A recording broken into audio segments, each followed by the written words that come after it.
Bonjour à tous et bienvenue dans La Légende. Dans La Légende, c'est l'émission qui retrace l'histoire de vos émotions. On parle de jeux vidéo, de cinéma, de manga, d'animation, bref, on parle de culture. Et aujourd'hui, on s'attaque à une légende pas si vieille que ça de la culture, Minecraft.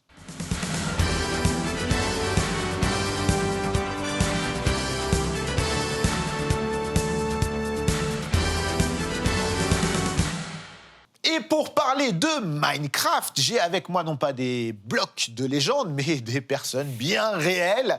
Mais vous êtes des légendes quand même, chacun à votre niveau, j'ai envie de dire. Hey Pierre, une légende de Minecraft, on peut le dire. Tu es un des noms qui est le plus revenu quand j'ai dit Minecraft dans la légende, avec qui tu es un mythe de la scène Minecraft française. Un survivant. Ouais, un survivant. Bienvenue. C'est l'ancien, quoi. C'est le dernier qui est. Ouais, il en reste encore un petit peu, mais c'est vrai que de la toute première génération, on les a vus un peu partir au fur et à mesure aussi. Parce que ça fait 12 ans maintenant. Donc, bienvenue, ça fait plaisir. À côté de toi, on a Bilal, très souriant, qui est un joueur et fan de Minecraft, qui montre pas trop son visage d'habitude, qui est connu sous divers pseudos qu'on va taire aujourd'hui. Bilal, bienvenue. Merci beaucoup Abdel pour l'invitation. Ça fait plaisir. Et oui, je suis avant tout un joueur de Minecraft et à l'époque, ce que je faisais, c'est ce qu'on appelle du GFX Minecraft. Je sais qu'aujourd'hui, on sait que c'est ringard et tout, faut pas dire ça, on dit graphiste, mais voilà, c'était mon métier quand j'avais 14 ans. Très bien. Et à côté de toi, on a Fuse. Fuse, bienvenue. Eh bien, tu es aussi un des noms qui est revenu, et je vais pas vous mentir, la première personne que j'ai sondée pour savoir qui inviter, et il y avait évidemment, il y a beaucoup de gens sur la scène Minecraft française, et malheureusement, on peut pas recevoir tout le monde. Et le premier que j'ai sondé, c'est mon fils. Et vous êtes les noms qui sont revenus aussi de sa bouche directement. Donc, bienvenue. Merci Fuse. pour l'invite. Ça fait plaisir. Bon, toi, tu es d'une autre génération encore que Pierre. Hein. En fait, moi, j'ai commencé à peu près en même temps qu'Pierre, mais j'avais 12 ans. J'avais 12 ans, donc ça a vraiment commencé à prendre la génération d'après. Ouais.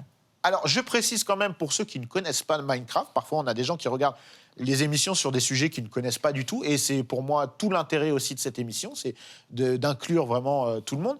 C'est un sujet passionnant, même si on ne connaît pas le jeu, et ça va être l'occasion de découvrir tout un univers et tout un monde. Alors, commençons par le début, à l'origine, Notch.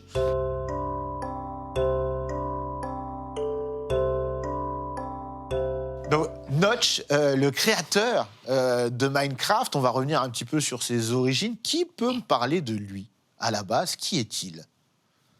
Ah, Bilal, vas-y, prends la parole. Notch, c'est un Suédois. De son vrai nom? Marcus Persson. Son nom est Persson. Persson. Son nom est Persson. Persson. C'est une blague de vieux, t'inquiète. La blague, faut que ça me rappelle, s'appelle Persson. Voilà. Donc, oui, un Suédois. Marcus, un Suédois. Il est né à Stockholm, mais jusqu'à ses 7 ans, très peu de gens le savent, il a grandi dans un petit village à côté de Stockholm, environ 3 heures, à peu près 4000 habitants. C'est très précis. C'est très précis. J'ai peur de dire le nom, c'est Edbisen, mais je crois que je le prononce mal. D'accord. Du suédois. Son père lui a ramené la Commodore à la maison, et c'est à partir de là que l'aventure a commencé. Alors, c'est un ordinateur. Commodore, ouais, il a commencé à développer des petits jeux dessus. Ouais. Donc, il se passionne pour l'informatique, mais il a une autre passion aussi en même temps, c'est les Lego. Il a une passion pour les Lego, pour l'informatique. Ouais. Et tu disais, et Pierre, il va commencer à programmer très jeune, en fait. Ouais, il programme très jeune. Et quand il commence à travailler, je crois, on connaît maintenant le groupe, mais il travaille pour des jeux Flash chez King, en fait. Enfin, c'est devenu King, je sais plus si c'était King à l'époque. Alors, c'est Candy Crush. Hein, ouais, voilà, c'est Candy Crush, donc autres, hein. Tout le monde connaît. Mais il a bossé pour eux avant de se dire, vas-y, j'ai envie de faire mon truc. Oui, parce que le cheminement, lui, il a déjà quelques idées en tête. Il veut faire son jeu. Il est passionné de tout ça. Et il va chez King, mais il va quitter King. Midas.com à l'époque. Pardon? Midas.com à l'époque. Le nom était différent. Ça s'appelait comme ça? Ouais. Rien à voir avec les pneus, tout ça? Non, c'était juste... C'était un roi aussi. Ouais. Accessoirement, ouais. Voilà. Mais je pense qu'ils ont changé de nom justement à cause des pneus. Peut-être. Ça fera le sujet d'un autre dans la légende, sur Midas. Pourquoi pas? Je sens qu'on est mal barré. Bilal, reprends-toi. J'essaie de faire mes devoirs. Donc Midas.com, tu le disais, donc, qui est devenu King, qu'on connaît donc avec, je l'ai dit, Candy Crush, gros succès. Il programme là-bas, il est juste programmeur. Ah, il est programmeur. Ouais. Mais Des jeux Et des flash, petits quoi. jeux à côté. des petits jeux, mais oui, voilà, lui, il a envie de développer son truc Ouais, à lui, son jeu indé. Parce qu'il a quoi comme inspiration Ça, alors pour le coup, en fait, c'est le truc qui est assez marrant, c'est l'inspiration, elle est venue après, une fois qu'il est parti, pour Minecraft, hein, une fois qu'il est parti indep, et ça vient d'un autre jeu qui s'appelle Infinity Miners, je crois, quelque chose comme ça, Quelque chose qui ressemble. qui ressemble pas mal à Minecraft, Pas mal à Minecraft, avec mais des qui n'est pas textures un peu Minecraft. différentes. Et en fait, il s'est aussi basé sur un jeu qu'il avait développé pour Midas, du coup, mais qui était un peu à la Minecraft, mais en vue, pas première personne, mais en vue d'au-dessus. D'accord. Et qui ressemble un petit peu, quand on regarde les graphismes maintenant, un peu à Roller Coaster Tycoon, un petit peu dans le truc, mais le principe était le même, un peu avec des cubes. Il s'inspirait des deux, et Ouais, il a créé Minecraft. Quoi. il est très lié au cube, en tout cas. Ouais, il aimait bien les cubes. Notch. Et il va carrément quitter King à un moment donné pour travailler dans un truc qui n'a rien à voir. Et j'étais assez surpris. Bilal? Bah, il était obligé, parce que en fait, la politique chez King ou Midas, c'était que si tu développais des jeux, même sur ton temps à toi, ça appartenait quand même à la boîte. Parce qu'ils ne voulaient pas que tu puisses travailler Clause de chez eux. non-concurrence, en fait. Ouais, voilà. Tu peux pas créer ta propre boîte pour les concurrencer. Donc, lui, s'il voulait sa liberté et s'il voulait créer ses propres jeux à lui, il était obligé de partir. Et donc là, il part dans une entreprise de photo numérique. Ouais. C'est ça, hein? Je me rappelle plus exactement du Ouais, nom. non, mais je c'est crois un que c'est un- caméléon, le logo, je me rappelle plus. C'est pas une grenouille? Ah, je croyais que Un c'était une amphibien. Ouais. Je suis d'accord. Alors, attention, le caméléon n'est pas un amphibien. C'est vert, ça a des écailles. C'est un reptile. Mais ok, donc il part. Et là, justement, dans cette société, il va vraiment commencer à travailler sur Minecraft. Quand est-ce qu'arrive réellement Minecraft? 2009, je crois. En 2009, ouais. 2009? Le premier prototype, c'est 2009. C'était un prototype, quoi. Donc une démo, il publie ça sur des forums, et c'est juste, il y a un monde qui est un peu limité en taille, et tu peux juste te balader dessus, placer des blocs, enlever des blocs, mais pas plus. Et c'est du fait que ça a pris sur le forum, en fait. Il y a plein de gens qui lui disent oh, c'est trop cool l'idée, etc. C'est à partir de là qu'il a continué à améliorer la chose, quoi. Mais au début, c'était voilà, juste... Et je crois même, je sais plus, ouais, si c'était un standalone quand même aussi, parce qu'il avait fait une version aussi où tu pouvais jouer sur le navigateur directement. Mais au début, voilà, c'est juste l'univers, entre guillemets. Parce que si je dis pas de bêtises, lui, à la base, il voulait pas continuer le développement de Minecraft. En fait, Non. il postait des jeux à la chaîne et puis il s'amusait. Et pour lui, c'était un projet comme un autre. Ah d'accord, c'était un jeu parmi tant d'autres. Ouais, voilà. Ouais. Et en fait, au vu de l'engouement, il a fait des mises à jour, et c'est là où le truc a pris un peu malgré lui, quoi. C'est parce qu'en fait, sur ce forum, tout le monde lui disait vas-y, ajoute ça, continue ça. Parce que c'est l'engouement qu'il y a eu autour. Bon, alors c'était sur un forum, hein, donc ça reste un engouement assez fermé, entre guillemets. Mais c'est comme il disait, en fait, le jeu s'est fait connaître avec zéro budget marketing, quoi. Ce qui aujourd'hui paraît. Ouais, c'est cool. Ils n'ont pas dépensé jamais un seul euro en marketing. Ils n'ont jamais eu besoin de faire la promotion du jeu. C'est dingue. Et donc, on n'est même pas sur un jeu terminé. On est sur des versions alpha, des versions Ah oui, vraiment. parce que la première version officielle, c'était quoi, 2011 Ouais, c'était une alpha aussi, non? Non, là, Alors, 1.0, il y a eu alpha, ouais, bêta, 2011. bêta. Ouais, et la 1.0, c'est fin 2011. Ouais, je Donc, en fait, quand ils sortent la version finale, le jeu a déjà été vendu C'est ça. donc- combien de fois donc, Mais c'est ce qui est fascinant dans l'histoire de Minecraft, c'est qu'on va avoir des tas de versions avant une version officielle, finale, qui est commercialisée. Là, on voit donc la première version, on est 2009. J'aimerais qu'on parle justement des différentes versions, parce que c'est ce qui va faire en fait le succès de Minecraft, c'est les différentes mises à jour.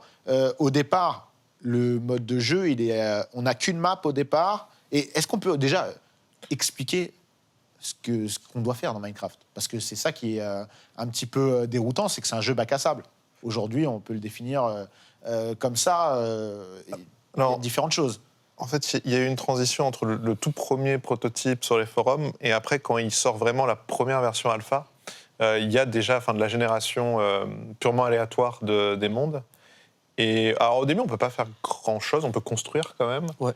Mais l'idée, c'est dans son nom, c'est Minecraft. C'est miner, casser des blocs. Et il y a ce côté un peu plus RPG où il y a des crafts avec une table de craft où on peut créer différentes. Donc, avec différents types de blocs que Ouais. tu casses, tu récupères des Créer des éléments. outils, par exemple, tu casses un arbre, tu vas récupérer Du bois. du bois que tu peux ensuite faire des bâtons de bois pour faire une pioche en bois ou une hache en bois, aller miner de la pierre, etc.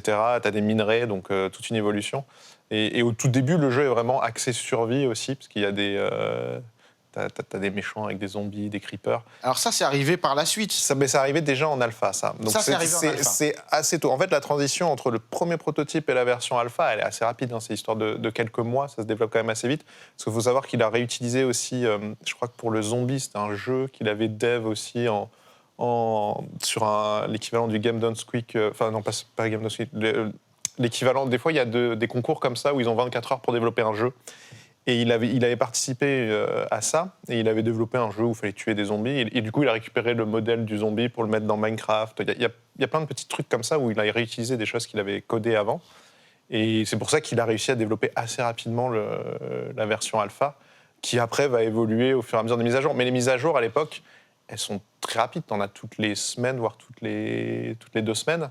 Là où aujourd'hui, on a une mise à jour par an, une mise à jour tous les 6 mois, quoi. Et justement, là, on parle de mise à jour rapide, d'évolution du jeu, pour un jeu qui n'est pas sorti officiellement encore. Bah, il le vend quand même. Il est vendu à... Ouais, il est vendu. Alors, en fait, quand il propose l'alpha, c'était 5 €, je crois, à l'époque. C'était pas 10 ? Ou c'était 10 Moi, il me semble que c'était me 10, semble 15 en bêta Ouais, c'est et possible, 20 à la sortie. c'est ça.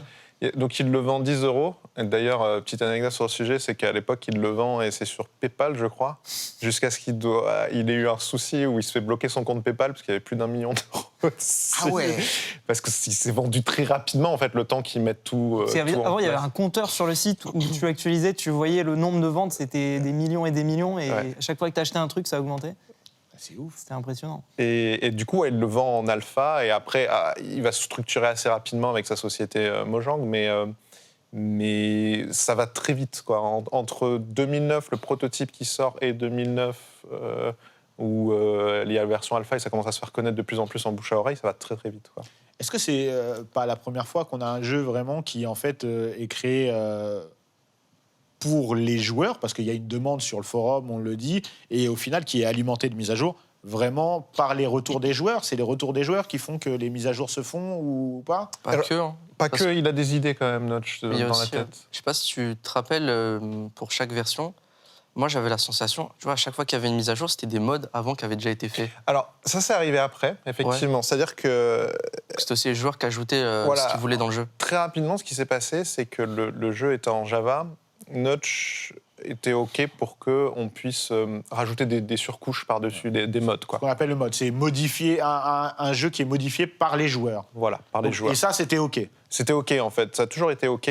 Et du coup, effectivement, il y a eu cette communauté aussi qui était en mode, le jeu, c'est trop bien, on a envie de rajouter des trucs dessus, et on peut le faire, parce que sur un langage Java, tout le monde peut apprendre, c'est relativement libre. Et du coup, voilà, il y a eu plein de mods où ils ont rajouté des choses, et avec le développement du jeu, ils se sont inspirés, ou ils ont repris des mods pour les intégrer officiellement dans le jeu. Le premier vraiment mode qui est connu, c'était le mode avec des pistons. Il y a aussi c'était Mo Creature, je me rappelle aussi après. Alors, il y a eu mot créature, mais... Ouais, ils avaient rajouté. Bon, après, ils avaient rajouté Petit à petit. beaucoup d'animaux, mais après, les animaux en soi, c'est pas Ouais, forcément... mais le premier vrai... Moi, je me en rappelle fait, des pistons. Ouais. il y a eu le mode des Les pistons. colons, ouais, les colons. je me Les rappelle. pistons et pistons collants qui n'existaient pas dans le jeu, en fait, c'est ces pistons qui ont permis de faire plein de mécanismes, qui était un mode à la base, qui a été développé donc par des gens, ils l'ont récupéré pour l'intégrer au jeu. Et on le voit encore aujourd'hui où il y a des modes, il y en existe, vraiment, faut imaginer qu'avec Minecraft, on peut tout faire, absolument tout faire. Il faut se dire, ça peut paraître tout bête, mais on peut faire un réacteur nucléaire entièrement fonctionnel et d'un point de vue technologique relativement précis par rapport à ce qui se fait en vrai dans Minecraft. Parce qu'il y a des gens qui ont créé des mods là-dessus, parce qu'ils s'étaient intéressés pour faire le truc. Mais c'est ça, et je vais me permettre une question, c'est la question que beaucoup de gens qui ne connaissent pas Minecraft se posent, c'est quel est le but de Minecraft? Non, mais c'est vrai, parce que moi, je pose une question, j'ai déjà la réponse, mais dans le sens où on a le jeu vidéo, il a toujours été, il y a un début et il y a une fin, ouais. généralement. Il y a un but, en tout cas.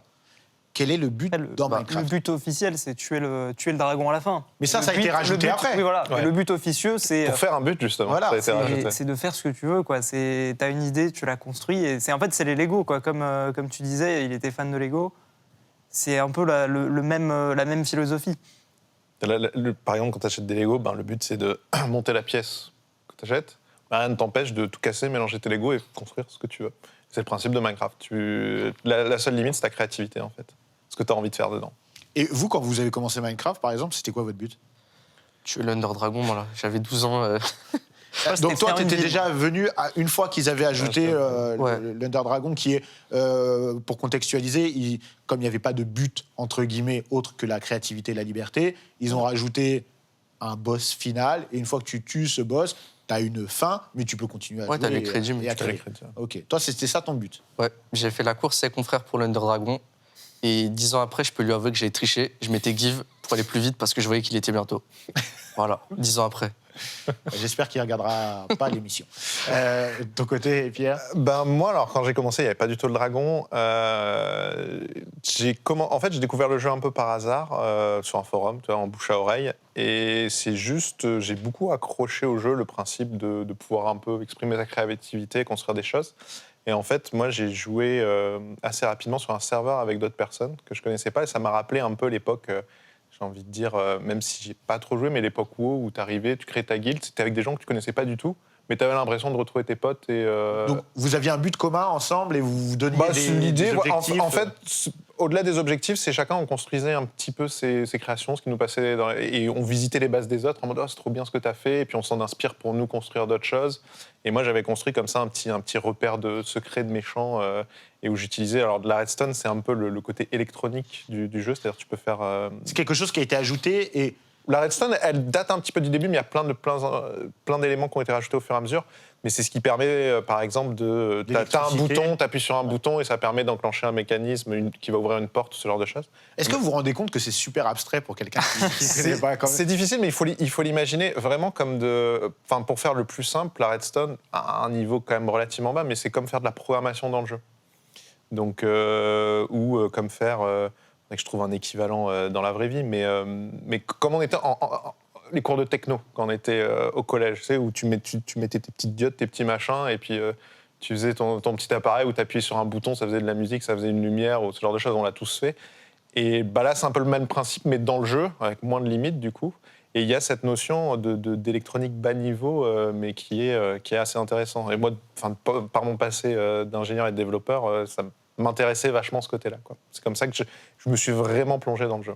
Incroyable. Et toi, Fuse, ton but à la base? Moi, je voulais juste faire une ville, en fait. Moi, je me souviens, j'avais créé un monde Minecraft et j'étais tombé sur une vidéo de jeuxvideo.com où, en fait, c'était toute la rédaction de jeuxvideo.com qui avait fait une ville. Et en fait, ils étaient sur un serveur et ils présentaient chacun ce qu'ils avaient construit et tout. Et j'avais jamais vu ça à l'époque. Il n'y avait aucun jeu qui était similaire. Et bah, du coup, moi, mon truc, c'était ah bah tiens, j'ai envie de faire une ville, j'ai envie de faire une ville. Après, j'ai pris la map, j'ai fait jouer tous mes potes dessus. Ils ont tout détruit. Mais en fait, rétrospectivement, c'était une expérience de fou. Surtout le tout début sur le jeu, quand tu dis tout est possible, tu as des idées complètement débiles qui arrivent. Ah bah tiens, moi, je vais faire une piscine, tu creuses la piscine, elle est moche. Enfin, c'est vraiment un horizon de possibilités infinies, quoi. Et là, on va arriver à un truc pour moi qui est connexe, c'est le multijoueur et YouTube. Je vais lancer le jingle. Un multijoueur mythique et mystique.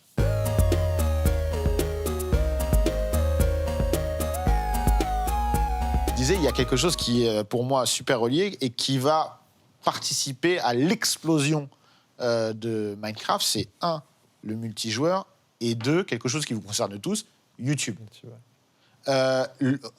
Commençons par le multijoueur. T'en parlais, et Pierre, toi, c'est quelque chose qui t'a direct attiré. Comment ça se manifeste? Comment on joue à plusieurs dans Minecraft? Et surtout, qu'est-ce qui est permis de faire? On peut communiquer ensemble, on peut parler ensemble. C'est limite, j'en parlais avec mon fils tout à l'heure, il me disait c'était limite un réseau social, en fait, parce qu'on avait des interactions avec les gens, on se retrouvait pour faire des choses, etc. C'est comme ça que vous l'avez perçu, ou vous avez perçu ça comme un multijoueur basique Ouais, plus qu'un multijoueur basique, ça me fait penser un peu à époque, pour les plus anciens, des années 2000, quand on avait Second Life, quand on avait le village 3D, je ne sais pas s'il y en a qui se souviennent de ça. Bien sûr, Voilà. évidemment. Tu avais un petit peu cet état d'esprit où tu pouvais soit créer un serveur avec tes potes que tu connaissais, soit t'en trouvais plein sur les forums des serveurs. Second Life, pour recontextualiser, c'était un monde virtuel, Voilà. Un des premiers, c'était pas le premier, mais un des premiers, où tout le monde voulait avoir un avatar pour aller se promener dans ce monde virtuel, à tel point, c'était tellement populaire à l'époque que beaucoup de marques, même des banques, on avait nos banques dans Second Life, on pouvait faire des opérations bancaires. À quoi ça sert? à rien. Tu peux acheter un appartement. Pardon? Tu pouvais Ouais, acheter un appartement, ouais. ouais, bien Ouais. sûr. T'avais un appartement dans Second Life? J'ai même pas de carte bleue à cette époque-là. Voilà, il fait le mec blindé, mais voilà. J'avais 12 ans. Raison de plus. Et du coup, dans Second Life, c'était vraiment, c'était on va dire, le metaverse avant l'heure, quoi. Ouais, c'était Ouais. exactement ça. Et dans Minecraft, t'as un peu ce côté-là, dans le sens où ouais, tu allais sur le serveur, t'avais des interactions avec les gens, tu pouvais faire du roleplay, hein, où on pouvait lire un maire de la ville, décider certaines choses. Et en termes de communication, en fait, au-delà du chat, il y avait le vocal aussi qu'on pouvait faire, mais surtout le fait de se voir dans le jeu. De Représenté par des avatars, en fait, c'était quelque chose de... et de pouvoir interagir, de pouvoir... le multijoueur a beaucoup joué. Je pense que si Minecraft était resté que solo ou avec un multijoueur difficilement accessible, les gens seraient peut-être un peu ennuyés, parce que ça a toujours été aussi un peu le souci de Minecraft. On peut jouer en solo, s'amuser, etc., mais très rapidement, c'est beaucoup plus sympa à jouer en multi. Il y a une notion de partage dans le jeu qui est assez importante. Donc, y jouer en multi, c'est ce qui a contribué. Surtout au que succès. le multijoueur, en fait, il y a 20 000 types de multijoueurs différents. Parce que tu as des gens qui vont jouer en survie, tu as des gens qui vont créer complètement des nouveaux modes de jeu, avec par exemple les mini-jeux, ou par exemple, il y a des types de serveurs qui sont des serveurs factions, où en gros, c'est des petites équipes qui se réunissent entre eux, qui doivent se cacher pour pas que les autres trouvent leur base. Et si les autres trouvent leur base, ils peuvent leur piller leurs objets, ils peuvent se combattre dessus. Tu as d'autres serveurs qui sont plus axés sur la coopération. Et en fait, comme disait Pierre, il y a des gens qui créent des mods, des plugins pour modifier les serveurs, pour modifier le comportement du jeu, pour qu'en fait, ça crée encore une fois une nouvelle façon de jouer le jeu, au-delà de la créativité que tu peux avoir juste au niveau de la construction, quoi. Le multijoueur, ça va amener aussi quelque chose, c'est que même avant que Minecraft soit disponible officiellement, en tout cas dans sa version commercialisée, terminée, il y a énormément de piratage, en fait. Il y a beaucoup de gens qui ne payent pas Minecraft. Pourquoi tu rigoles, Bilal? Parce qu'à l'époque, Funcraft était le plus gros serveur de France, parce qu'ils acceptaient tous les comptes piratés. Ouais. D'accord. Donc, Il y avait en fait, tu pouvais savoir si le compte était piraté ou non? En fait, tu pouvais accepter en fonction des serveurs piratés ou non. Donc il y avait des trucs genre Epicube, jamais ils ont accepté. Epicube, Mais- qui est un des plus gros serveurs... Qui a fermé malheureusement, mais qui était un des plus gros serveurs à l'époque. Et en fait, le plus gros serveur de l'époque, c'était le serveur qui acceptait les cracks en France, c'était Funcraft. Et c'était super facile. C'était un launcher genre quasiment comme le vrai. Tu choisissais un pseudo, t'appuyais sur play et t'avais le jeu. Et parce ce qui est fou, c'est qu'il y avait plus de... Minecraft, pour contextualiser, c'est des millions, des dizaines de millions de joueurs. On avait des millions en plus comparé au nombre de copies légales vendues, Ouais, quand même. C'était... C'est un jeu sur lequel la version crack, comme ils appellent ça, ils ont jamais trop fait la chasse aux sorcières là-dessus, parce que Ça reste un jeu indé, hein, faut le rappeler. ça reste un jeu indé, et puis ils l'ont tellement vendu que au final, voilà. Après, ils ont mis des choses en place, effectivement, comme sur les serveurs, où il y a des serveurs d'authentification. Donc ça, c'est pour s'y connecter, il faut forcément avoir une vraie licence. Mais ils n'ont jamais trop fait la chasse aux sorcières là-dessus, parce qu'ils sont partis du principe que ça fait partie du bouche à oreille, et que d'une façon ou d'une autre, les gens finissent un jour par acheter en fait une licence, vu qu'elle c'est pas très cher. On parle pas des jeux AAA à 60-70 euros. 80 même maintenant. Ouais, même Ouais. 80. Minecraft aujourd'hui, Il a 30, ouais. Il a 30. Ils augmentent un petit Ils peu augmentent tous un les, petit tous peu, les il était à ans, 30, 1 ou mais 2 euros. Ils se régalent Microsoft. Mais Il faut pendant, rentabiliser. Hein. pendant très longtemps, il était à 20 euros, ce qui, pour les heures passées dessus. Est-ce que Notch, il était OK avec le piratage, ou tu disais... Ouais, il- Je crois qu'il l'avait dit. Hein. Ils Il s'en avait foutaient. dit ouais, allez-y, téléchargez mon jeu. De toute façon, ça le fait plus Si. connaître. C'est... Ouais. En gros, il disait c'est bien d'acheter la licence, mais si vous voulez, juste pour essayer, etc. Parce qu'il y avait une démo quand même, mais qui était que online. Mais si vous voulez essayer, il s'en foutait un petit peu, quoi. Pour lui. Puis même, je pense, Minecraft, ça serait pas devenu ce que c'est aujourd'hui s'il n'y avait pas eu les versions craquées. Parce qu'il y a tellement de gens qui ont commencé en craqué, qui ont fini par acheter le jeu, que ça a créé un vrai engouement, un vrai effet de réseau, quoi. Bah, voilà. Bilal, toi, Je plaide coupable. Même tu moi, l'as hein. acheté depuis? Je l'ai acheté depuis, mais c'est parce que je voulais jouer justement sur Epicube, iPixel. Et en fait, à l'époque, c'est pas si vieux que ça, mais acheter un jeu en ligne, en vrai, mettre sa carte bleue sur Internet, c'était Ouais. nouveau. Donc Tu moi, parles même- comme si tu avais 50 ans. Non, quand mais même, c'est hein. pour mes parents. Ils n'avaient pas l'habitude Ah du oui. tout. Genre, pour eux, mettre leur carte bleue sur Internet, ils n'avaient pas confiance. Donc, j'ai joué au jeu pendant, je sais pas, peut-être 1 an ou 2. Et dès que, ils ont commencé à avoir plus confiance en Internet, là, j'ai pu leur demander, j'ai pu glisser un petit Minecraft à un anniversaire. Toi aussi, Fuse, t'étais en version craquée? Ouais, moi j'ai commencé en craqué. J'ai découvert le truc sur jeuxvideo.com et j'ai fait putain, trop envie d'y jouer, mais j'avais 12 ans, j'avais pas de carte bleue, mes parents ils voulaient pas payer sur internet, pareil.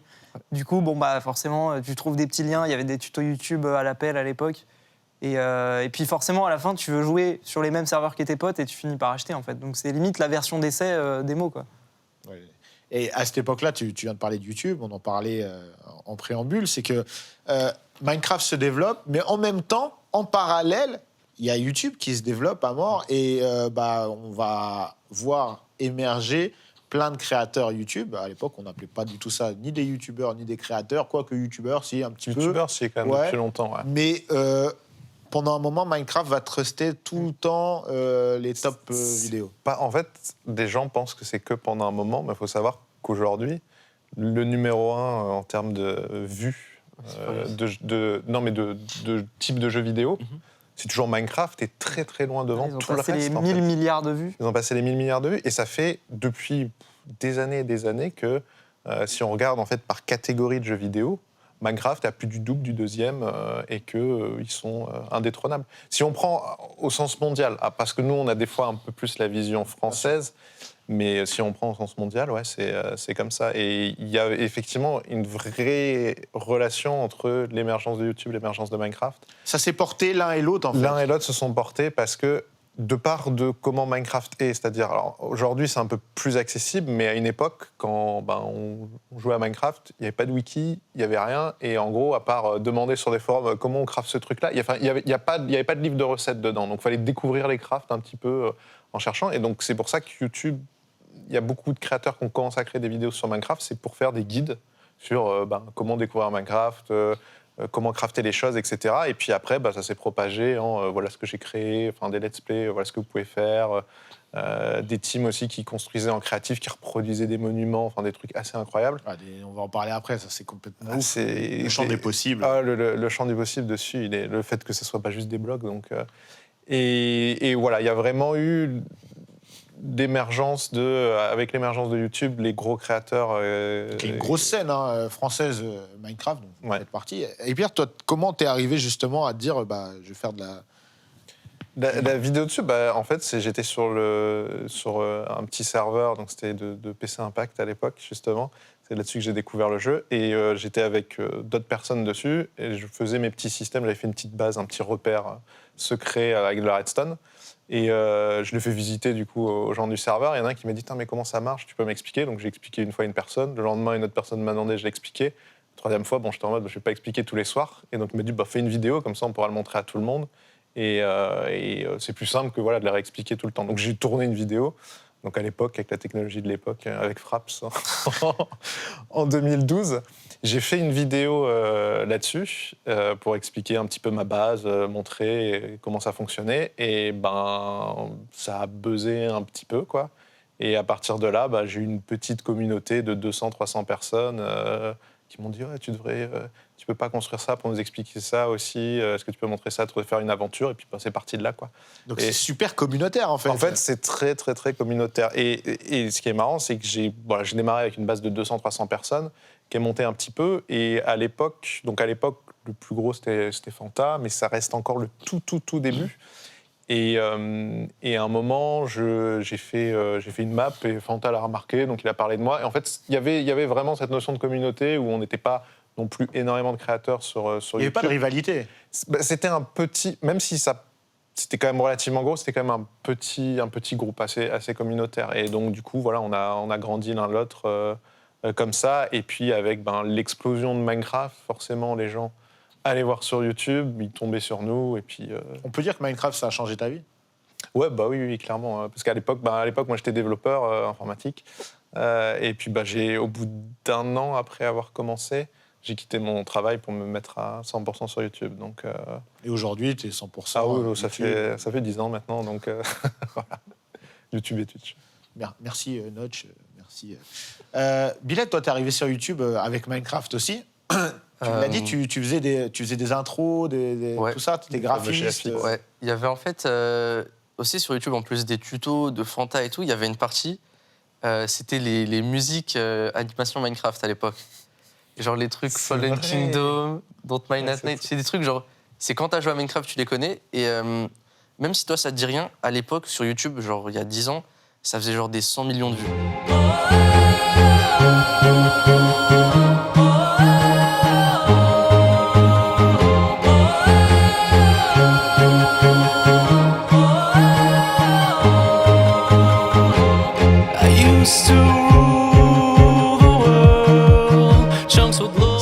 C'était de la folie. Et moi, quand j'ai vu ça, je me suis dit, mais j'ai envie de faire une animation Minecraft en 3D et tout. Donc en fait, pendant 2 ans, j'ai cherché toutes les semaines sur YouTube tuto animation Minecraft, jusqu'à que je me pose la question, je me dis, mais c'est stupide. Pourquoi je tape pas tuto animation pour en avoir? Et en fait, c'est à partir de là que j'ai pu comprendre les logiciels de 3D, que j'ai pu un peu commencer.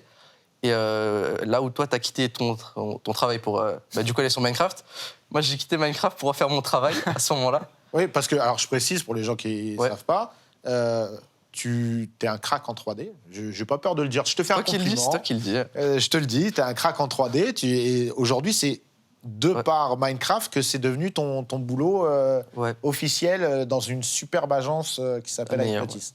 Ouais, c'est incroyable. Ouais. En gros, c'est là que j'ai commencé. J'ai un peu appris les logiciels de 3D, la base, le montage. Et moi, c'était du coup mes premiers clients à l'époque avec qui j'ai appris. C'était des gens qui avaient 14 ans aussi, qui me payaient 5 € pour avoir une bannière et un logo. Et moi, dans ma tête, j'avais 5 €. À l'époque, quand t'as 14 ans, tu te dis, mais je suis le plus riche de la récré. Je pouvais aller m'acheter des bonbons. J'allais avec mes copains, je leur disais, mais toi, qu'est-ce que tu veux? Et j'aurais prenais des bonbons dans le paquet et tout. J'avais l'impression d'être le king de la cour de récré, ouais. C'était là, je prenais des paquets de bonbons pour tout le monde. Et c'est comme ça que j'ai commencé. Ça m'a donné goût, du coup, à faire ça. J'ai continué et aujourd'hui, j'en ai fait mon métier. Ouais, c'est cool. Très cool. Mais il y a plein de gens qui sont dans cette situation. Même les développeurs, je connais tellement de gens qui ont commencé à bidouiller sur Minecraft, qui sont devenus développeurs. Des gens qui font de la 3D, qui sont devenus graphistes.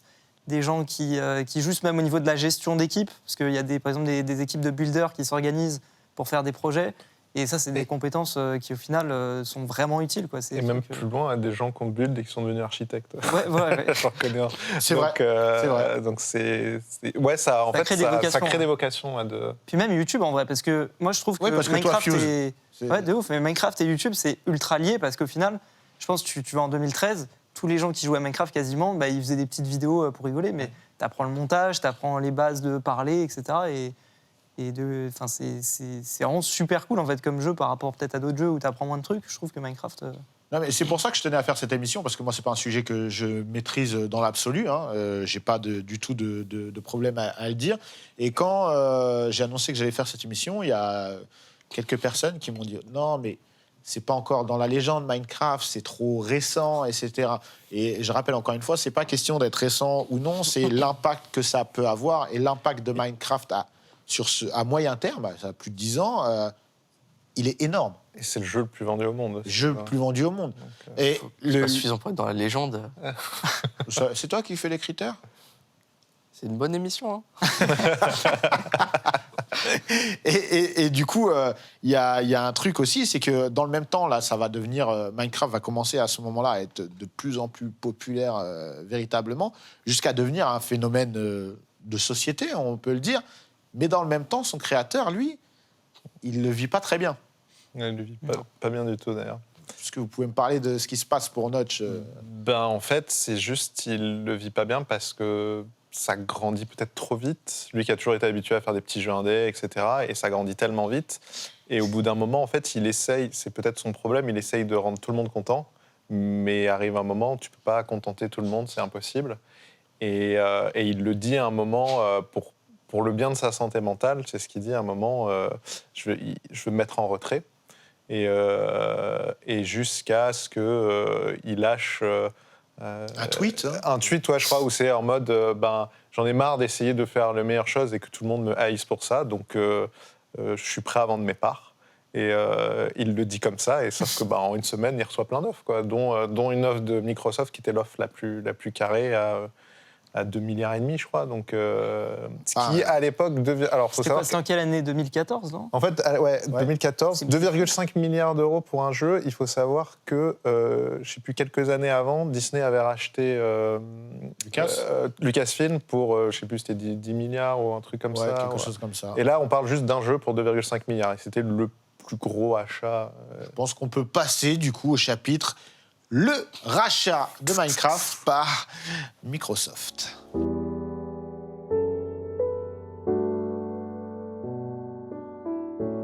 Je pense qu'il y a des choses à dire parce que on voit après l'annonce du rachat, déjà après les tweets de Notch, ça commence à un petit peu être panique à bord auprès des joueurs, et le rachat de Minecraft par Microsoft. Comment vous l'avez perçu, vous? Est-ce que vous vous êtes dit c'est une bonne opportunité pour faire grandir encore la licence, ou oh là, ça va être une banane? Bah, le problème qu'on avait à l'époque, c'est qu'on avait un peu l'historique des rachats par Microsoft de certains studios. Oui, on a eu Rare. Hein. Voilà, puis on en a eu beaucoup. Même pas que des jeux, Skype qui est complètement mort après. Ouais, il y a eu plein de trucs derrière où ça s'est transformé en dead game, en dead truc, et du coup, il y avait un peu cette peur en mode est-ce que c'est pas justement un peu la fin de Minecraft? Il y en a beaucoup qui disaient en mode 2,5 milliards, c'est énorme, donc comment ils vont rentabiliser ça, etc. C'est ça, il y a un problème aussi financier. Bah ouais, en fait, on était en mode soit ils ont trouvé la solution magique, soit ils vont nous faire manger du film, des produits dérivés dans tous les sens. Des skins et tout. Voilà, des skins. Il y avait cette peur-là aussi, c'est que le jeu était en Java et avait un certain coût, les mises à jour étaient gratuites. D'un coup, on s'est dit, mince. C'est très ouvert, quoi. Le fait de pouvoir modifier le jeu comme ça, limite le code était dispo à tout le Même monde. les textures, genre tu pouvais faire ton propre texture tu pouvais pack, faire, tu pouvais faire ton tout propre ce qu'on skin. C'était... Et on avait peur que le jeu devienne fermé, quoi. Ouais. Et au final, il y a eu quand même un gros temps de latence. C'est à ce moment-là où le jeu s'est fait moins connaître, qui correspond, alors pas vraiment à ce moment-là, mais un peu de temps après. En plus, il y a eu l'émergence de Fortnite, donc qui a éclipsé Minecraft. Voilà. Là aussi, c'est un passage de témoin, on va dire, à ce moment-là entre mais Minecraft qui est quand même un peu plus après pour Fortnite, mais qui arrive au moment où Minecraft est déjà bien retombé. Aujourd'hui, si on devrait regarder ça, en fait, on s'aperçoit que juste Microsoft a fait les choses vraiment bien. Je ne pense pas qu'ils auraient pu faire mieux, à savoir qu'ils ont pris le jeu tel qu'il existait, le studio tel qu'il existait, la machine telle qu'il existait, et ils ont dit on garde, et nous on va mettre nos compétences, on va regarder comment ça marche pour savoir comment les accompagner. Et c'est pour ça que ça a pris autant de temps. Parce qu'ils ont vraiment tout gardé, au niveau des employés, au niveau des studios. Alors ils ont rajouté des studios en plus, notamment du côté de Seattle, mais c'est pour la partie Minecraft sur console, Minecraft sur mobile, donc la partie Minecraft Bedrock. éducation. Voilà, tout ce genre de choses. Mais ils ont vraiment gardé le cœur du jeu, ils ont fait confiance aux gens qui étaient là. Et c'était le temps aussi de mettre en place tous les process qu'on peut avoir avec une grosse boîte. Donc pour toi, c'est plutôt positif aujourd'hui? Aujourd'hui, si on regarde aujourd'hui, ça a été très positif parce que derrière, après tout ce passage à vide de Minecraft, on a quand même eu une reprise des mises à jour avec vraiment des gros apports. Il y en a eu quelques-unes un peu où ça reprend, mais le jeu a repris de son essor à partir de l'Aquatic Update qui était en... 2013, c'était 2020 peut-être 2019. Non, c'était avant, 2018 je crois. Bon, j'ai plus la date exacte. Ça passe vite. Mais ouais, parce que le temps passe vite. Mais à partir de cette mise à jour où il y a eu la sensation de... on retrouve les mises à jour comme on avait avant, il y a longtemps. Mais est-ce que c'était pas trop tard pour ceux qui avaient quitté le navire déjà? Non, parce que justement, c'était pas trop tard parce que les gens ont redécouvert le jeu à ce moment-là. Et ils se sont rendus compte qu'ils avaient loupé aussi quelques éléments. Et c'était un petit peu comme si, je sais pas, tu rejoues à ton jeu de ton enfance, tu as l'impression de redécouvrir le jeu. Tu retrouves des choses que tu connais, mais il y avait en plus par-dessus des nouvelles choses. Et donc, il y a eu un essor du jeu avec, on l'a senti aussi côté YouTube, où avec les gens reviennent en mode je n'avais pas joué depuis 5 ans et je me suis replongé dedans. Voilà, il y a vraiment cette notion-là on redécouvre retour aux sources. Voilà, retour aux sources. Et au final, si on regarde aujourd'hui, il y a pas, alors c'est pas 100% de bonnes choses, mais globalement, je trouve que le rachat s'est fait quand même proprement. Ça aurait pu être beaucoup pire. Ouais. Fuse, Bilal, votre avis sur le rachat? En fait, je pense que c'est pas de la faute de Microsoft, mais il y a eu une perte de créativité des serveurs aussi dans la même période. Je sais pas si c'est parce que Microsoft leur a mis plus de règles, qu'il y avait moins d'argent qui rentrait, du coup ils avaient moins envie de s'investir. Mais je me rappelle, il y avait une époque où on avait des jeux, il y avait le Fallen Kingdom, il y avait le Rush, des Bed Wars. Il y avait tout le temps, tous les ans, un nouveau jeu qui sortait qui était trop bien. Et il y a une période où ça s'est arrêté. Genre pendant 3 ans, il y avait que le Rush comme jeu qui était un peu intéressant. Ça correspond à la période où justement Minecraft était un peu dans le creux de la vague. Les gens sont désintéressés. Ouais, il n'y avait plus rien d'intéressant. Ça a commencé avant Microsoft, mais en fait, ils ont commencé un petit peu à serrer la vis en termes de ce qui était possible de faire avec le jeu. surtout au niveau des serveurs, parce qu'il y en a qui abusaient avec les microtransactions. Et il y avait beaucoup de parents, par exemple, qui se plaignaient que « Ah, mais mon fils, il a dépensé 300 balles sur votre jeu ». Et Mojang, il répondait « Bah non, c'est pas nous, c'est les serveurs, c'est des tierces parties, c'est pas de notre faute ». Du coup, ils étaient obligés d'un petit peu resserrer la vis comme ça. Et ça, peut-être que ça a un peu retiré de l'engouement au niveau des créateurs de serveurs de plus s'investir. Mais sinon, globalement, moi, je serais assez d'accord avec Hyper aussi pour dire que le rachat... Moi, personnellement, j'étais assez sceptique quand ils l'ont racheté. Je pense qu'on l'a tous été. Ils avaient dit qu'ils voulaient quand même faire de Minecraft un jeu qui dure 100 ans. Donc voilà, ils sont à quoi ? Ils sont à 10% du chemin. Ils s'en sortent pas trop mal, même si on voit que quand même, moi je trouve ces dernières années, quand même, ils commencent un peu à réduire la liberté qu'il y a autour du jeu, surtout sur la version Bedrock, où ils retirent des possibilités qui étaient très ouvertes à l'époque. Ils laissent la version Java un petit peu comme elle est, mais ils vont quand même dans une direction un peu plus corporate, quand même. Et il y a aussi un autre point, je pense, qui est important, c'est que quand il y a ce rachat de Microsoft, qui était en 2014, je crois, c'est tout bête, mais ça a toujours été, Minecraft et YouTube ont toujours été très liés. Et quand on arrive en 2014, ce qu'on regarde sur YouTube a changé. On n'est plus sur les let's play classiques de jeux vidéo, ce genre de choses. En 2014, il y avait un peu plus les vlogs qui vont émerger. Il y a un petit peu une différence. Et je pense que c'est un petit peu lié, parce qu'il y a des YouTubeurs à ce moment-là qui soit délaissent un peu Minecraft, qui ont toujours fait du Minecraft, qui partent dans du multigaming. Il y en a d'autres qui arrêtent complètement et qui partent dans d'autres choses. Je pense à Zelvac notamment. Et je pense, en tout cas en France, c'est un petit peu lié aussi. Il y a des rumeurs comme quoi YouTube, ils auraient aussi un petit peu réduit l'exposition de Minecraft en avant, parce que ça a cannibalisé. Ouais, c'est ça. T'arrivais sur la page d'accueil de YouTube, tellement c'était facile entre guillemets de produire du contenu Minecraft de très long et en grande quantité, qu'il y avait 70% de la page d'accueil qui était du Minecraft. Et forcément, YouTube, ils essayent d'être un peu mainstream. Ils essayaient de devenir plus grand public, YouTube, ils à ce ont un peu moment-là. nerfé Minecraft. Tout ce qui est jeux vidéo, globalement. Ouais. Cette époque-là, 2013-2014, c'était quasiment que du jeu vidéo. Let's play du jeu vidéo. Enfin, c'était le roi, quoi, le jeu vidéo. Et YouTube a essayé, je pense, d'être un peu plus grand public. Et quand on est créateur de contenu sur Minecraft et qu'on voit que ça commence à pas lasser les gens, mais les gens se désintéressent un petit peu, comment on le vit ? Est-ce qu'on essaie de se renouveler ? Est-ce qu'on part vers autre chose ? Est-ce qu'on persiste sur ce qui nous fait vibrer ? Cette période-là est un peu difficile. En plus, c'est tout bête, mais le jeu étant racheté, il n'y a plus trop de mises à jour ou alors très peu de choses. Donc, on se lasse un petit peu aussi du jeu, hein, forcément. On voit nos potes autour qui jouent plus. Donc, c'est plus comme l'âge d'or. Et moi, je sais qu'à un moment, j'ai essayé de me renouveler sur certaines choses. J'ai essayé de partir aussi un peu dans le multigaming parce que je voulais faire un peu moins de Minecraft. Mais c'est pas forcément évident parce qu'on est un peu... je vais pas dire prisonnier du système, mais ça, c'est plus vis-à-vis de YouTube, en fait. C'est comme disait Fuse, c'est-à-dire qu'à partir du moment où ils mettaient moins en avant les jeux vidéo, tu te poses la question, est-ce que je vais partir sur autre chose ? Parce qu'à ce moment-là, moi, c'était mon métier depuis 3-4 ans, donc on est bien installé, etc. On n'envisage pas le truc, ça a juste duré 1 an, c'est pas grave, je vais revenir. Donc c'était un peu l'inconnu à ce moment-là. Après, en fait, c'était assez partagé, c'est-à-dire que les audiences ont diminué, mais d'un autre côté, sur ceux qui restaient, ils voulaient absolument vraiment continuer du Minecraft. Tu vois, il y avait quand même un cœur d'audience vraiment très fort par rapport à ça. Donc ça a été difficile de savoir, est-ce qu'on transite totalement sur autre chose ? Est-ce que je garde, mais il faut que je trouve autre chose ? Ça a pas... Toi, Fuse, pendant cette période-là, tu l'as vécu comment ? Après, en vrai, tout est relatif, parce que moi, la période de creux, j'ai eu de la chance de ne pas chuter. Enfin, en gros, je me suis stabilisé, puis ça a été une période de plateau. Et je pense que quand la période un peu de creux a commencé, j'étais pas très gros, j'avais pas le niveau de Hyper, par exemple. Donc en fait, moi, je pense qu'il y avait encore un peu d'espace pour continuer à grossir, continuer à faire des vidéos. Du coup, moi, je l'ai pas forcément mal vécu. Peut-être sur le fait qu'il n'y avait pas grand-chose autour de Minecraft, il n'y avait pas beaucoup de gens qui créaient des choses dessus. Il n'y avait plus beaucoup de youtubeurs en France. Franchement, je pense qu'on était 3 ou 4 encore à faire des vidéos vraiment à fond dessus. Et c'était une période un peu de flou, quoi. Et puis vint la pandémie. Est-ce qu'on peut dire que Même avant la pandémie.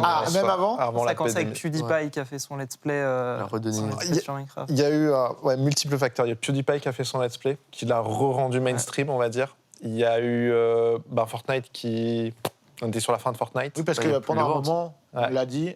Fortnite, c'est un jeu compétitif. Fortnite arrive et Trust vraiment. ils mangent tout. Voilà, tout. Ah, le Covid, ça les a tués un peu sur ça.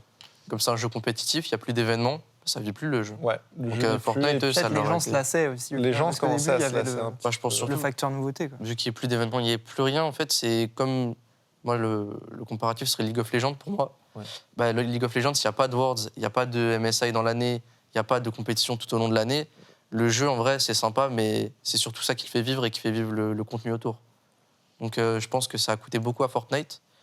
Et Minecraft, bah, pendant cette période-là, ce qui a été un peu son problème, c'était que c'était un métaverse, mais contrairement aux autres, ils vivaient grâce à la communauté. Là où League of Legends, ils doivent écrire eux-mêmes leur lore. Là où Fortnite, ils doivent organiser eux-mêmes leurs compétitions. Minecraft, c'est les joueurs qui ont créé Herobrine, c'est les joueurs qui créent leurs modes, leurs textures, leurs skins, chacun. Et quand bah, du coup, les créateurs de contenu se sont désintéressés, forcément, les joueurs, Ça ils meurt. sont... C'est- Ouais. Ouais. C'était la force au début, c'est que le jeu, il n'avait pas besoin d'investir dans la communication. Mais si au bout d'un moment, les créateurs de contenu, ils veulent plus investir dans le jeu, les joueurs, ils vont plus suivre, les serveurs, ils vont avoir moins d'intérêt, moins de moyens, du coup, moins de joueurs, et c'est un effet boule de neige qui tue le jeu petit à petit. Donc là, il y a une hype. Du coup, les joueurs, ils veulent revenir d'un seul coup.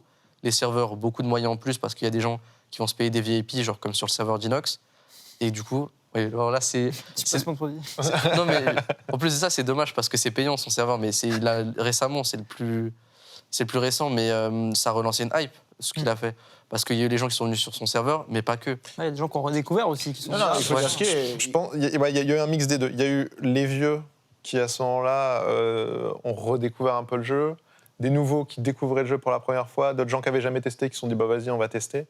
Et ouais, c'est une concordance un peu des trucs. Et le confinement, en vrai, enfin nous, d'un point de vue audience aussi, a joué. Parce que Minecraft, c'est un peu comme un métaverse. Il y en a beaucoup qui ils étaient seuls chez eux. Ouais.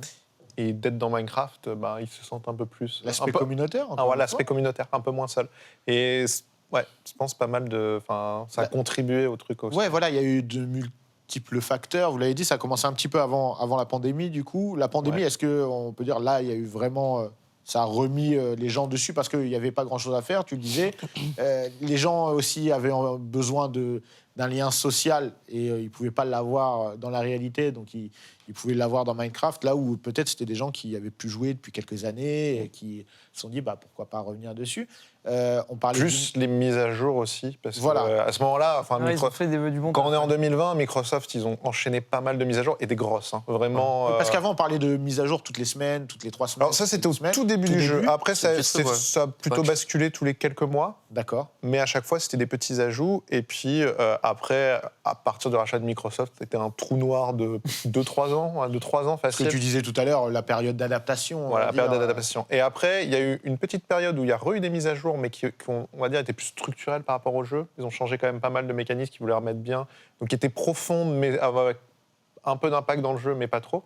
Et après, vraiment des mises à jour qu'on voit, c'est-à-dire avec beaucoup de rajouts de nouveaux blocs, de nouvel environnement, etc. Et quand ils ont commencé à le faire, ils en ont enchaîné pas mal, qui étaient tous les 6 mois à peu près, et qui ont profondément changé le jeu. Et la dernière grosse mise à jour, qui correspond un peu plus post-confinement, a vraiment, pour le coup, c'est l'une des plus grosses parce que. C'était Len, c'était C'est quoi quoi la... Non, c'est tout la. En fait, 1.18, ils ont changé de la génération du monde Ouais. telle qu'elle se fait. Ah, ok, ouais. C'est-à-dire qu'on a toujours été habitué à. Dans Minecraft, en fait, il y a des biomes qui correspondent un peu à des forêts, des jungles, des montagnes, qui étaient faits d'une certaine façon. Et à un moment, ils ont tout repris du départ. Ils ont augmenté la taille du monde, donc on a des cavernes qui s'enfoncent beaucoup plus profondément, qui sont beaucoup plus belles à voir. Ils ont rajouté beaucoup de nouveaux biomes, notamment en caverne, alors qu'avant, les cavernes, c'était un peu toujours les mêmes choses. Ils ont créé des montagnes maintenant qui montent très haut, enfin qui ressemblent un peu plus, on va dire, à la réalité. Et du coup, quand ils ont sorti cette mise à jour, on a l'impression de découvrir un nouveau jeu aussi. Donc, tout cet empilement de choses fait que les gens ont été remotivés à fond. Et puis aujourd'hui, Minecraft arrive aussi à driver de nouvelles générations, puisque là, il y a. Moi, j'ai mon fils de 7 ans qui joue et qui adore ça. Donc, ouais, il y a la Voilà, transmission on arrive à ce côté transgénérationnel maintenant. Ouais. C'est-à-dire que c'est pour ça que finalement le jeu est très récent, mais il arrive déjà à driver plusieurs générations. On parlait d'Inox tout à l'heure, qui a une forte influence sur un public peut-être plus jeune que moi, par exemple, ou que nous. Et Inox, à la base, c'était un viewer. Ouais, c'était un GFX en plus. Bah je oui. crois. C'était un GFX, Ouais. et puis il regardait nos vidéos. Non, c'est un Comme vrai je dis, fan de Minecraft à Minecraft. l'époque. hein. Comme je dis, c'est assez rigolo parce que je le vois aussi de ma part, mais j'ai des youtubeurs, des joueurs aujourd'hui qui me disaient à l'époque qu'ils regardaient au goûter les vidéos. Quoi, et Là, c'est tu te comme sens ça. vieux, hein. Voilà, là, je me sens vieux. Et bon, maintenant, voilà, c'est de la transmission un peu, et c'est vraiment intergénérationnel. Et on l'a maintenant aussi avec les plus jeunes. Parce que il y a beaucoup d'enfants qui jouent. Les parents ont plus tendance à laisser jouer à Minecraft parce que c'est un jeu où ça fait beaucoup appel à la créativité, puis on est dans un environnement relativement sain. Donc ouais. Et là, ça va être peut-être le dernier chapitre, parce qu'on arrive bientôt à la fin de l'émission, mais justement, depuis tout à l'heure, on parle de créativité, etc. Et c'est la base même de Minecraft. Et c'est là où Microsoft aussi va peut-être pousser le truc un petit peu pour amener... on a vu que dans Minecraft, on le disait tout à l'heure, il y a eu des reconstitutions de monuments historiques, des villes, vraiment des choses incroyables, fabuleuses, qui, même pour quelqu'un qui n'aime pas ni le jeu vidéo, c'est fascinant, quoi. Il y a aussi ces outils-là qui sont mis à disposition pour des projets scolaires, pour des projets historiques, etc. C'est-à-dire que Minecraft est devenu également un outil éducatif, parfois. C'est quelque chose quand même qui est assez fou. Et là, moi, je trouve que Microsoft a bien géré le truc, quoi. Je ne sais pas ce que vous en pensez. A contrario, on n'a pas parlé de quelque chose qu'ils ont mal géré, mais c'est que Minecraft a eu une version mobile aussi. C'est pas récent. Non, c'est pas récent, Je crois que ça a commencé même avant, Ouais, je crois que ça a commencé avant avant. Microsoft. Ça a commencé avant Microsoft. Je crois que c'est la première version hors version Java, c'est la version mobile, Ouais, je crois. avant même qu'il y ait la version console. Moi, je parlais de ce qu'ils avaient sorti juste en 2019. Ah, Minecraft Ah, Earth. Minecraft Earth, Ah, ok. oui. Alors ça, c'est... Alors, Ah, C'est un ouais. gâchis, hein, suite c'est un à beau gâchis. Pokémon Go, Voilà. ils se sont dit, tiens. Et alors, le principe est... avec Fuse, on y a pas mal joué parce Ah, ouais. qu'on est allé souvent, c'était dans les studios à Londres quand ils testaient tout le truc, etc. On a accompagné. Et c'était assez sympa parce que c'est un autre truc, d'ailleurs, on n'a pas parlé que Microsoft a apporté, mais je trouve qu'ils ont apporté plus de proximité avec les créateurs de contenu. Ouais, beaucoup plus que ce qu'il y avait avant. Et du coup, on avait pu tester. Le truc était sympa, ça manquait encore de peaufinage, etc. Le problème, c'est qu'ils ont lancé ça en 2019. Mauvais moment. Et en 2020... Mais même avant, je trouve qu'il y avait un problème fondamental dans la conception du jeu où en fait, tu pouvais construire un peu en réalité augmentée. Donc, tu avais ton téléphone, tu pouvais poser des blocs. Mais en fait, ça s'arrêtait là. C'est-à-dire que l'idée qui aurait été incroyable, ça serait de pouvoir aller n'importe où dans la rue, poser un bloc, poser un panneau, Et dire que coucou. quelqu'un puisse... Voilà. Et en fait, non, c'était des plots personnalisés pour toi, que seulement toi tu pouvais voir. Et en fait, la seule plus-value, c'était tu pouvais aller dans la rue chercher des blocs. Mais en fait, au final, autant le faire chez soi. En gros, ils ont coupé, sur cet aspect-là du jeu mobile, ils ont coupé tout ce qui fait l'intérêt de Minecraft, et on se disait c'était ouais, c'est l'aspect dommage, quoi. communautaire et participatif. Peut-être qu'ils y seraient arrivés s'il n'y avait pas eu Covid. le Covid, parce que à partir du Covid, effectivement, c'était plus possible, et ils se sont dit, bon, on part C'est sur vraiment autre dommage, chose, quoi, quoi. parce que moi, je trouve que le Je jeu, il pense avait un qu'il potentiel y avait un incroyable, quoi. potentiel qui était énorme, et ils y seraient peut-être arrivés, mais bon, voilà. Il faut les conjectures. Hein. Donc, Et justement, pour vous, c'est quoi l'avenir de Minecraft, là, aujourd'hui c'est quoi déjà, est-ce que on est... Pour vous, en tout cas, vous pensez que Minecraft, c'est quelque chose qui restera dans le temps, et peu importe ce que vous allez créer autour de Minecraft, c'est quelque chose qui est immuable et qui Ça, gardera toujours une au fanbase. moins 10 ans devant lui, minimum, je pense. Même- Après, au-delà, c'est plus dur à dire, quoi. En fait, l'univers, pour moi, va perdurer pendant très longtemps, parce qu'ils ont réussi à l'exporter sur d'autres jeux. On a eu Minecraft Donjon, on a Minecraft Legends qui arrive bientôt, et même si, étrangement, il n'y a pas trop de lore, il y a un petit peu de lore, mais l'univers, le côté graphisme qu'ils utilisent, ça, je pense, ça va perdurer pendant pas mal de temps, parce qu'ils arriveront à le réexploiter sur d'autres licences. Enfin, la même licence, mais sur d'autres types de jeux. Après, le jeu en lui-même, je pense, pour moi, il y a quand même beaucoup d'avenir dessus. On est dans une époque où on parle de métaverse, de machin, de trucs comme ça. Minecraft est le modèle parfait pour faire un métaverse. On peut faire tout ce qu'on veut dedans. Parce que quand on voit leurs démos de métaverse un peu dégueulasses... Ouais, c'est tellement nul. Enfin, on va pas se mentir, comparé à Minecraft. comparé à justement, Minecraft où- qui est déjà là, qui existe déjà. Ah Et oui. alors oui, ça peut paraître un peu rédhibitoire quand on regarde les graphismes au début, mais en fait c'est juste une notion, c'est cubique et puis c'est tout.